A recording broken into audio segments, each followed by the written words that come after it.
I talk about crime a lot on this channel, and I've gone over really terrible cases, really terrible crimes, and I'm sure some of you out there have had some very strong feelings about some of the criminals that I've covered. But the thing is, one of the things that really bothers me in terms of criminality are not necessarily the giant crimes that everybody knows exactly how bad they are, and actually when the person gets caught, hopefully they get significantly punished for those crimes. I'm talking about the things that you immediately jump to when I say what qualifies you for life in prison, what qualifies you for the death penalty if you have the death penalty in your state.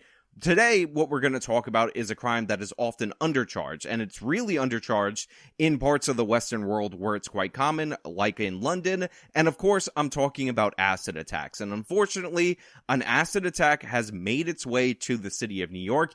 It occurred in a subway. The person at the time of me recording this video appears to still be at large, and I can't stand for this. This is disgusting. It's horrible. Of course, this crime is used disproportionately against women, and considering that the acid attacks are intended to scar people, a lot of times on their face, you can understand why it's so bothersome to see this occur in the city that I live in. But before we get into the story, because it is heavy, and we're going to have to do a deep, uninterrupted dive into it, we got a sponsor, so let me toss it to the sponsor. It's going to be a quick one. Then we'll come back over here and discuss this whole thing on the other side. Apple and other companies have a long history of restricting apps from their app store and restricting information as it's displayed on search results and in other ways, depending on if you're using their software. This is one of the reasons why I highly recommend that you get a VPN, and the absolute best VPN, the VPN of this channel, is Virtual Shield. If you go over to virtualshield.com/justice, you can experience the freedom of a strict no-log VPN that's one of the top in the industry, and guess what? You can try it for free for 30 days, and there's a discount right now available to members of my audience of 73% off, and that 73% will hold for the length of your time with Virtual Shield. You can't afford to miss this deal. Go over to virtualshield.com/justice and try it out for yourself. Many of the residents that rely on this subway station behind me were absolutely terrified when they heard what happened. Many of them believing that it's just another vicious attack by a disturbed individual. That's horrible. That's so violent. A Brooklyn woman horror-struck by news of a deranged attack happening hours earlier at her neighborhood subway station. So first and foremost, I do want to make fun of the local news a little bit in two regards, because they're standing in front of a subway station that looks absolutely horrifying. There's graffiti all around it. If you guys are unaware, one of the old initiatives of New York City was to actually stop the graffiti. Now, of course, it's not being prosecuted in the way that it should be prosecuted, but there's also a siren blaring in the background. So when she opens this segment saying, a lot of people who take this subway station daily don't feel it's safe based on the story that I told you. But the thing is, you probably shouldn't feel like this subway station is safe, because it looks like one of the more shady subway stations in the city of New York. There's a bunch of red flags that should have set you off before this news story, and the way that she kind of introduces it also downplays the significance of this story, because she says a lot of people view it as the same pattern or within the stream of violence that we've seen on the subway, but this is a unique attack, and it is significantly worse than a lot of the attacks for the reasons that I'm going to explain to you guys. Many of the residents that rely on this subway station behind me were absolutely terrified when they heard what happened. Many of them believing that it's just another vicious attack by a disturbed individual. Also, I have to point out that I absolutely hate the framing that the person behind this attack is some disturbed individual, as if they're some kind of a victim, because when you go through the details of the story, when you follow it step by step, what you realize is that there's an element of premeditation to this attack that should not be ignored. And when you just say, oh, this person's disturbed, like it was a mental illness or something like that, you're obfuscating the point that this person had a chemical substance at the ready in case an argument that she started with somebody else ended up not going the way that she wanted to. So this was a premeditated attack, because having the acid on you in the first place is an element in that premeditation. I don't want to hear about disturbed individuals. Disturbed individual might do something crazy spontaneously, but this person is making dangerous weapons, starting arguments, and using them against innocent people. It was during the dark and early hours of 1 a.m. Sunday morning inside the Winthrop Street subway station when police say this woman started an argument with a 21-year-old female. You can see from this cell phone video provided by the NYPD a small bottle in her right hand as she follows the 21-year-old girl who's trying to escape up the station's staircase. Police say that's when the woman splashed liquid in the victim's face before taking off and disappearing into the night. Now, I just want to give some context to this situation so you can understand a little bit about the victim, because the way the news media covers this is kind of lackluster in regards to details. So, the victim was a 21-year-old female. The reason she was out riding the train at that time is that she was actually on her way to the hospital because she is a healthcare worker. So, this is somebody doing the graveyard shift, taking the subway in the neighborhood station, and all of a sudden a woman starts an argument with her. And by the way, we need to really emphasize the description of this woman because I found it quite troubling, especially when you factor in everything that I just told you. Young girl, works in the hospital, obviously wants to help people, gets into an argument with a crazy person on the train with acid at the ready. But let's go into the build of this person. So according to the police, this person is around 30 years old, 6 feet tall, and weighs 150 pounds. So again, just imagine you're a young girl, you're doing the right thing, you're going to work, and all of a sudden when you're on your regular subway routine, somebody who is just sitting normally decides to flip out, decides to come after you, so you exit the train, which by the way is what you're supposed to do when a crazy person starts going off on the train, and this person continues the argument, then you try to exit the train station, but she chases you up the stairs and decides to splash a chemical substance that she had at the ready in your face. Look, there's almost nothing on this woman's description in any of the coverage that I've been able to find so far. We don't have any images of the chemical burns to one side of this woman's face, but I've seen the effects of acid when it makes contact with people's faces, and it's destructive, it's horrifying, it is lifelong scarring, especially if you're not able to wash it off incredibly quickly. If you do something like this to another person, I think you should be charged as high as an attempted murder, even though what ends up going on is not necessarily a deadly threat, unless certain circumstances are met. I'm just saying that the punishment for a lifelong maiming of somebody should be significant. It should be in the 10s, if not 20s of years. And I don't want to hear anything about this person being disturbed or anything like that. She had pre-prepared acid. She is not to be on the streets. This is not acceptable. She maimed a 21-year-old girl who was on her way to work at the hospital. And this ridiculous, absurd notion that we have to pretend that there's 2 victims in this scenario is about as useful as if we pretended that there were 0 victims. Hey guys, editing Sean here. I've seen the images. I've seen the woman's face who was burned by this monster.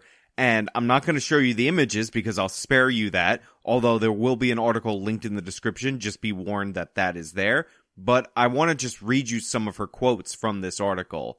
Quote, "I was just frantic. I was in so much pain. I've never been in a predicament like this.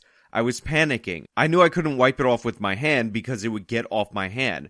The skin on her nose hardened, and doctors believe the liquid burned her nerves, cartilage, and tissue so badly they may have to graft. Quote, it hurt tremendously. It's like my face was on fire. It felt like pins and needles times 10. Now, of course, the stupid Kathy Hochul, we're going to put cameras in the subway initiative, is nowhere near close to done. It won't be done for years, and even when they are installed, they weren't working, so there's no actual surveillance video. So the person who got the cell phone footage is the only reason that we're able to even know who did this. Now, I will be looking into this case. I will be trying to follow up on this case. I want this person prosecuted to the fullest extent of the law. It is the Brooklyn District Attorney, thankfully not the Manhattan District Attorney, although, again, it's still going to be a left-wing District Attorney that is at the ready for this, but you need to catch this person. Also, because this person's still on the run, I'm going to show the face. I know I have a certain segment of my audience in the city of New York. She wears quite distinct clothing.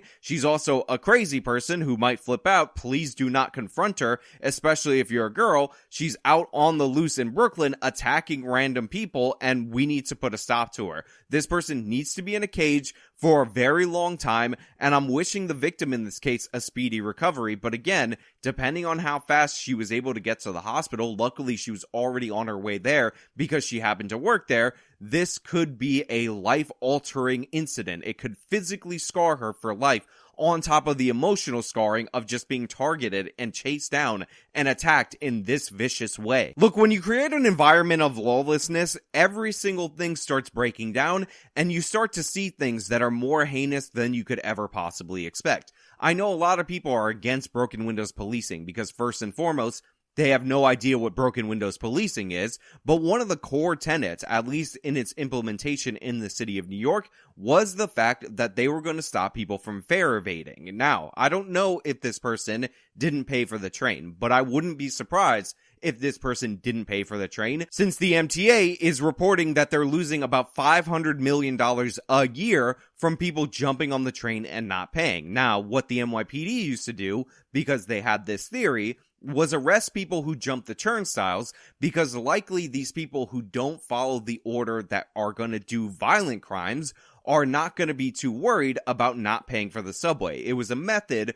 to which you could actually identify, detain, and remove people that would end up committing crimes on the subway or in the interior of the city. Now, let's say the NYPD actually restored its sensible policies that have been proven effective in driving down crime, and the police actually saw this person fare evading. They saw this person jumping the turnstiles, and they decided to make an arrest. And during the course of the arrest, they conducted a search. They would have removed this person's acid, been able to charge them with having a serious weapon, and if we had a criminal justice system that was actually interested in prosecuting criminals, rather than releasing them same day automatically, this person likely would not have been in a position to commit this crime.